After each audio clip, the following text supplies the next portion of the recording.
Apa khabar semua? Hari ini mungkin semalam yang kelas BM tu dah dengar kan saya punya perkongsian kan. Hari ini saya nak ulang sekali lagi. Okey kan? Okey. Sebenarnya kalau tengok di atas ni gambar ayah saya. Ayah saya tahun ini berumur 80.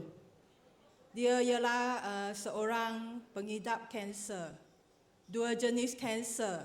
Kanser prostat dan juga kanser usus. Yang kanser prostat tu sudah 8 tahun. Dan yang latest punya, yang usus punya lah, dah masuk 5 tahun.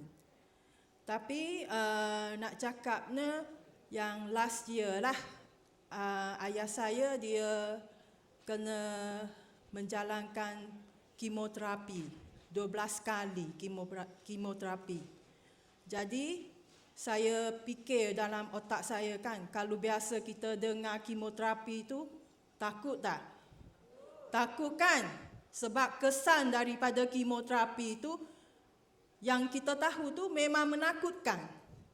Tapi saya sebagai anak kan, saya pun fikir kalau saya tak ikhtiar untuk ayah saya pun, macam mana kan nak buat kemo tu dengan usia ayah saya yang begitu tua kan. Habis tu kawan saya perkenalkan saya dengan hydrogen inhaler. Saya pun fikir-fikir, bagus juga hydrogen tu. Tapi saya cakap, saya nak try lah hydrogen inhaler tu. Jadi sebelum ayah saya masuk hospital untuk kemo, saya dah bagi ayah saya seduh inhaler kat rumah dengan minum air hidrogen lah. Lepas tu kali pertama pergi kat hospital nak buat kemo lah, yang first cycle kan. Saya berdebar dah, takut juga kan. Sebagai anak, abang saya pun macam biasalah pergi hospital buat kemo, kena warded lah 3 hari 2 malam. Saya yang jaga ayah saya kat hospital. Saya tengok dia tu, lepas buat kemo, dia boleh makan. Dia kalau kita fikir tu orang yang buat kemo, biasanya akan rasa macam mual, nak muntah gitu kan. Tapi abah saya boleh makan. Dia minta lagi nak makan itu, nak makan ini. Saya cakap, betul ke ni ayah saya? Lepas tu saya cakap, mungkin kali pertama kot sebab ubat kemo tu masih fresh lagi lah kita kira. Tak apa, saya cakap balik rumah rehat dulu. Sebab untuk pergi kemo kali kedua tu, kena lepas 2 minggu. Jadi, di rumah pun saya teruskan bagi ayah saya minum air hidrogen dengan seduh inhaler. 2 jam pagi dengan 2 jam malam. Jadi, saya tengok dia tu masih okey lagi ayah saya. Buat kemo, sampai ke habis 12 cycle. Dalam setengah tahun tu, habis 12 cycle tu, dia tak ada kesan apa-apa. Rambut dia tak gugur, badan dia tak letih, dia boleh tidur. Hebat hydrogen inhaler ni.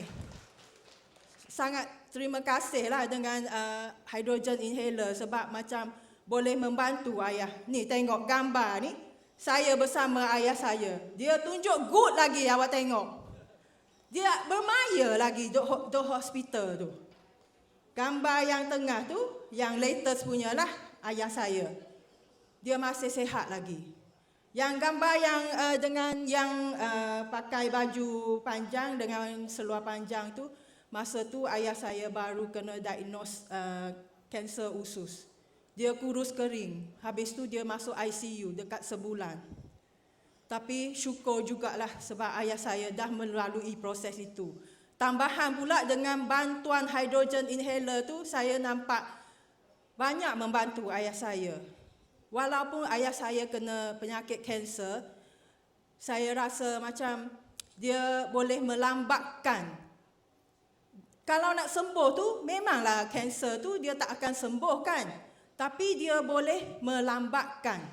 Maksudnya, ayah saya boleh buat kerja macam biasa, boleh makan, boleh tidur. sangat terima kasih kepada hydrogen inhaler. Last kali saya nak terima kasih kepada upline saya, rangkaian MCCM 3 Star Crown Chu Hao Ling, sebab dialah yang membawa saya ke atas sini. Sekian, terima kasih semua.